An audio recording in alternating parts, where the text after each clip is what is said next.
Natural remedies to treat vaginal yeast infection at home. If you suspect a vaginal yeast infection, it's crucial to see a healthcare provider for an accurate diagnosis and appropriate treatment. That said, some people may explore natural remedies as complementary options. Here are a few natural remedies that some individuals find helpful. Probiotics.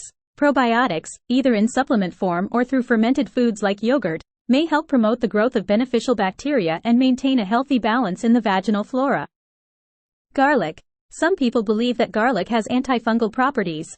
You can include raw garlic in your diet or use garlic supplements, but it's essential to consult with a healthcare professional for guidance.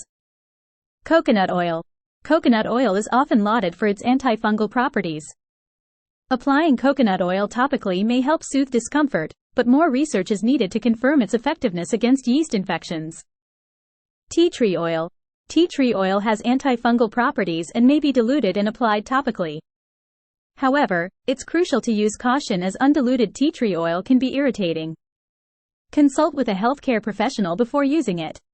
Yogurt. Some women find relief by applying plain, unsweetened yogurt containing live cultures directly to the affected area or by incorporating it into their diet. Boric acid.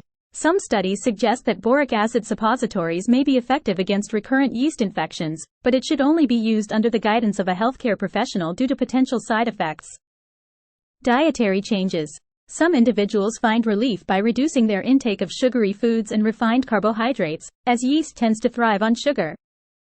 It's important to note that while these remedies may provide relief for some people, they are not a substitute for professional medical advice and treatment. If you suspect a vaginal yeast infection, consult with a healthcare provider for an accurate diagnosis and appropriate treatment plan. Additionally, avoid self-diagnosis and self-treatment to prevent potential complications.